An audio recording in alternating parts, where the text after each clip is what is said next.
How do you teach your daughter to think for herself? Today I'm going to talk about critical thinking, and not the version that people throw around casually, like not just, just use your logic version. No, the real version. Because critical thinking is not just about being smart. It's definitely not about reasoning.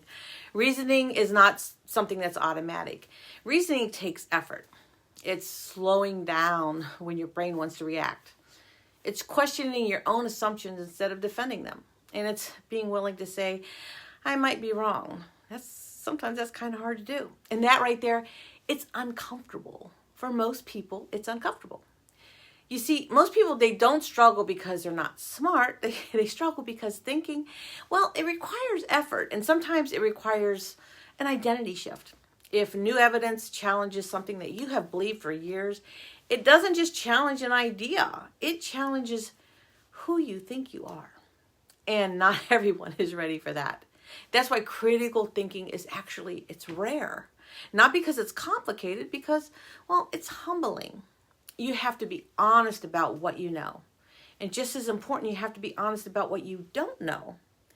And I think the part people miss the most is actually emotion. And you see, we've been told that emotion is the enemy of logic. That if you're emotional, well, you're not thinking clearly. And I don't believe that. Emotion tells you what matters. It tells you what to pay attention to, and it drives your curiosity. You don't reason in a vacuum. You reason about things that you care about. So emotion anchors attention.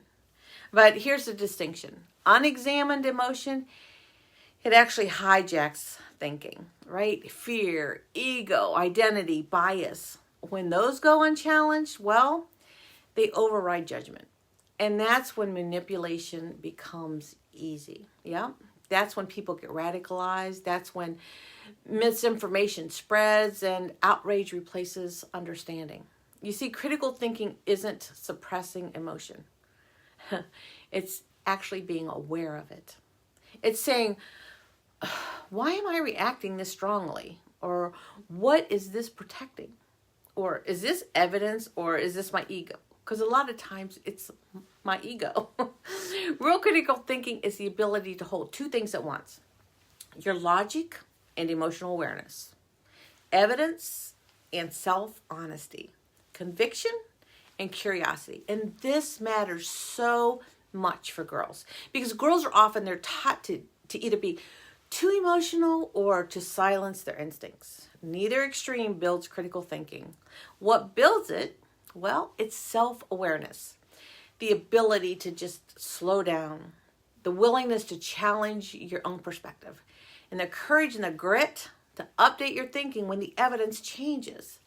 That's strength. That's maturity. And that's why in my work, critical thinking is one of the core ingredients in my recipe for confidence. It's my favorite ingredient, because confidence without critical thinking, it becomes arrogance. And I don't know about you, but I don't like arrogant people. And emotion without awareness becomes reactivity.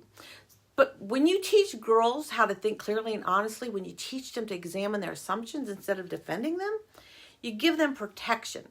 Protection from what, you say? Well, from manipulation and groupthink, and from fear-based decision-making. But maybe most importantly, you give them the ability to grow.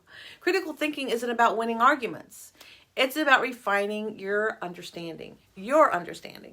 And that refinement requires humility. So, if you want to become a better critical thinker, start right here.